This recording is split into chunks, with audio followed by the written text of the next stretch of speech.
안녕하셨습니까? 오늘 중복입니다. 엄청 더운 날입니다. 그래서 옷을 좀 가볍게 입어봤습니다. 오늘 제가 말씀드릴 내용은 쓰레기 재활용에 관한 것인데요.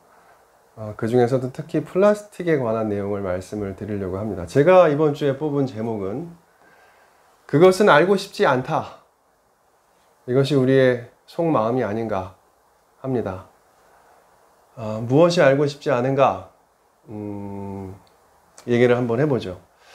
자, 1년에 여기에 서로 사맞디 아니하는, 서로 어울리지 않는 문장들이 배열이 되어 있어요.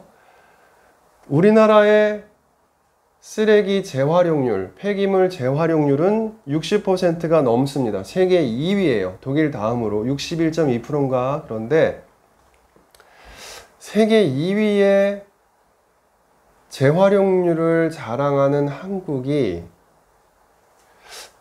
실질 재활용률은 13%밖에 안 된다. 이게 무슨 조화인가? 60%의 재활용 강국이라고 불리는 한국이 왜 1년에 100개 정도의 플라스틱 산이 만들어지고 있는가? 이상하다. 코로나 시대에 15.6%가 성장이라는 단어가 참 많이 쓰이죠. 15.6%가 늘어난 이 플라스틱이 다 어디로 갔을까? 배달 음식에 오는 용기들과 아이스 아메리카노 들고 다니는 커피 잔이죠. 그리고 우리가 많이 먹는 햇반 같은 것들은 과연 다 재활용되는 플라스틱들인가? 이런 얘기를 해보고 싶은데요. 자, 이 복잡한 이야기를 대하는 우리의 마음가짐은 사실 이것이 아닌가. 내가 그것까지 알아야 되나. 그것은 알고 싶지 않다. 라고 하는 게 우리 속마음이 아닐까? 라고 하는 생각을 솔직히 해보면서 사진을 한 장 보겠습니다. 자, 요게 요만하게 보이는 요게 지금 포크레인이에요. 요게 요만하게 보이는 거. 요것도 포크레인이에요. 요만하게 보이는 거. 여기 보이는 거. 그런데 저 옆쪽으로도 훨씬 더 큰 더미가 있는데 이게 여기서부터 이게 다 뭐냐면 다 쓰레기입니다. 쓰레기 산. 아까 말씀드린 요런 쓰레기 산이 1년에 100개씩이 생긴다고 해요. 생겼었죠. 최근에 얼마나 개선이 됐는지는 모르겠습니다만 이 쓰레기 산이 해외에 선진국 대한민국의 민낯이라면 이게 알려졌어요. 엄청 창피한 일이죠. 도대체 이 쓰레기산의 정체가 뭔가 하는 얘기를 해보려고 합니다. 자, 우리 사진을 먼저 보여드릴게요. 자, 우리가 버리는 쓰레기는 3개의 단계를 거쳐요. 3단계를 거치는데 뭐냐? 맨 먼저 수거를 하죠. 우리가 집에서 혹은 어딘가에서 밖에서 사다가 먹고 쓰고 마시고 버린 플라스틱이건 종이건 뭐건 유리병이건 캔이건 가장 먼저 거치는 단계가 이 수거예요. 분리수거. 아파트인 경우는 분리수거함이 조금 더 세부적으로 나뉘어져 있고요. 주택가인 경우는 그렇지가 않습니다. 그래서 사실은 주택가는 이 수거 문제에서부터 아파트와 같은 공동주택과는 좀 차이가 나죠. 그냥 이렇게 뭉뚱그려서 가져가게 되는 형태가 더 많죠. 첫 번째가 수거의 형태가 있고요. 수거된 것들이 어디로 가느냐? 선별장이라고 하는 곳으로 갑니다. 쓰레기 선별장이에요. 이곳에서 막 합쳐져 있는 것들이 이제 분리하는 거죠. 유리는 유리대로, 플라스틱은 플라스틱대로 이렇게 선별장이 있고 그 다음에 선별된 것들이 재활용 처리장으로 가게 돼요. 요 3단계를 거치게 되는데 이 3단계를 거치는 동안에 60%의 재활용률이 마지막 단계에서는 13%로 떨어지게 돼요. 왜 그럴까 하는 것을 알아보겠습니다. 자, 이게 선별장이에요. 근데 선별장 얘기는 조금 이따 하고요. 먼저 분리수거 얘기를 먼저 하죠. 자, 분리수거.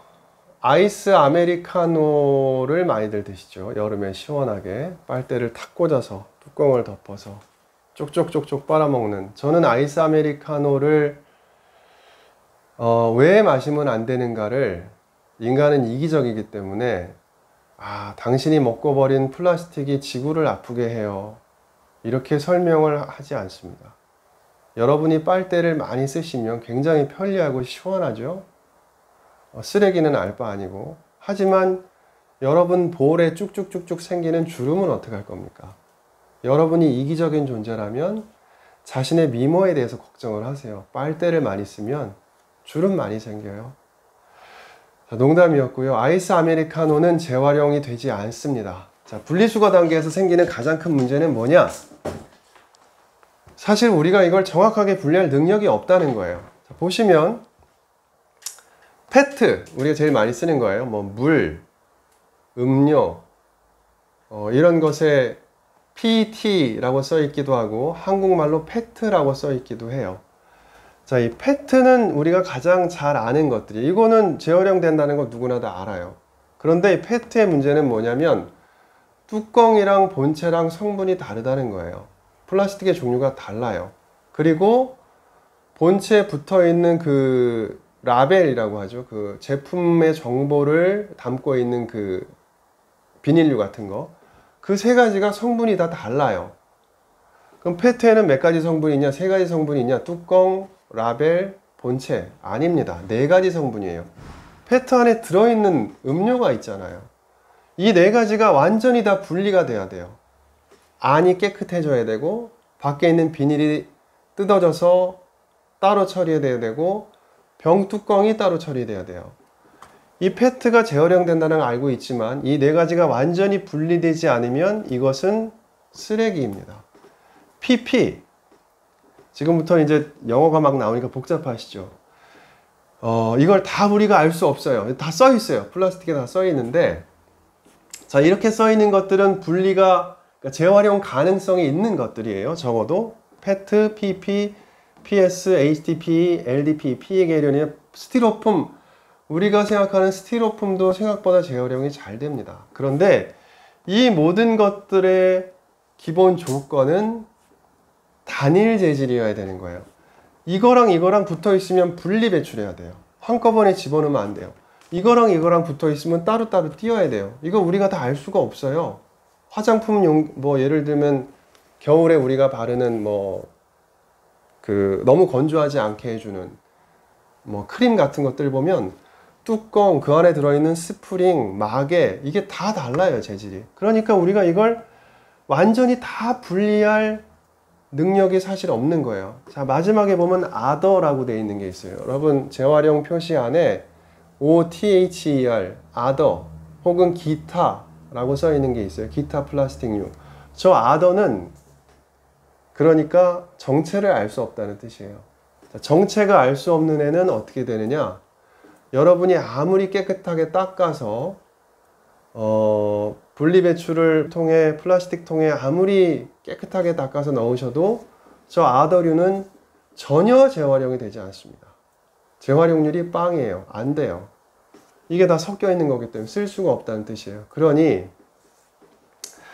PVC 중에 제발 재활용 쓰레기통에 넣지 말아야 될 거, 비닐랩, 이런 게 PVC 재질인데 전혀 재활용이 되지 않습니다. 이건 다 소각 아니면 매립이에요. 자, 일단 분리수거 단계의 어려움은 우리가 이거를 다 분리를 해낼 수가 없어요. 우리한테 플라스틱은 그냥 플라스틱이지 페트, PP, PS 이걸 무슨 수로 분리를 합니까? PVC 이게 뭔지 알 수도 없고, 글씨도 되게 조그맣게 써 있어 가지고 우리 아마 중년 이상의 분들은 뭐라고 써 있는지 조차 보기도 어려울 거예요. 첫 번째 단계의 어려움은 이거예요. 분리수거 단계에서 알 수가 없다.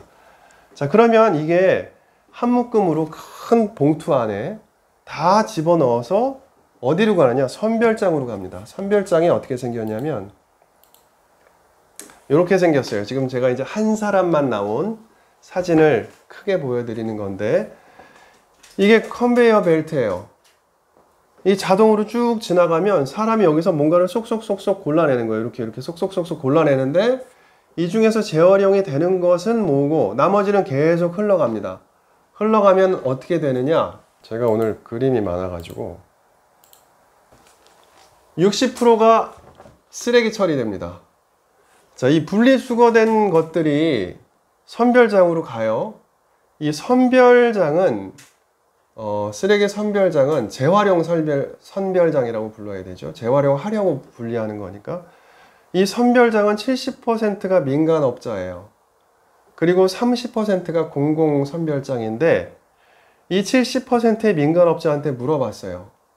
당신이 만약에 10개, 10봉지의 재활용품이라고 여겨지는 플라스틱을 받으면 그 중에 몇 봉지 정도가 실제로 재활용장으로 갑니까? 처리장으로 갑니까? 그러면 60%는 쓰레기고 40%가 재활용장으로 가게 돼요.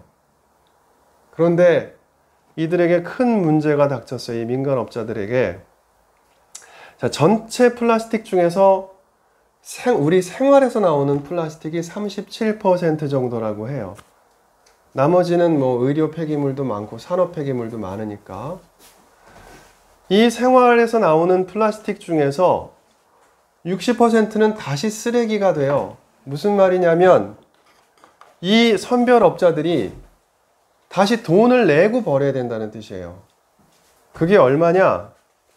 15만 원이래요. 한 1톤당 15만 원에 비용을 내고 버려야 되는 쓰레기가 자기들이 받은 것 중에 60%는 돈 내고 버려야 되는 쓰레기가 되는 거예요.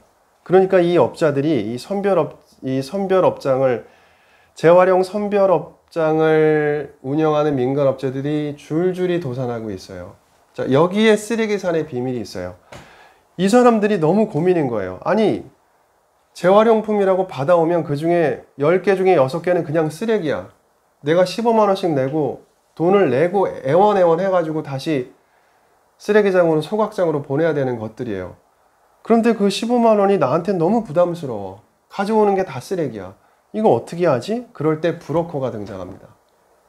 브로커가 은밀히 전화가 오죠. 사장님, 그 쓰레기를 내가 13만 원에 알아서 처리해 드릴게. 현금으로 13만 원 줘요. 그러면 이 선별업체에서는 유혹을 받죠. 야, 이게 톤당 2만 원만 해도 계속 누적되면 상당히 큰 돈이거든요. 그래서 결국은 이 손을 잡아요. 13만 원에 2만 원 차이 때문에 13만 원에 브로커에게 쓰레기를 내줍니다. 그럼 브로커들이 어디로 가져가는가? 임대한 땅으로 가져가서 쓰레기를 무단으로 투기하죠. 그러면 이런 쓰레기산이 1년에 100개가 생기는 거예요.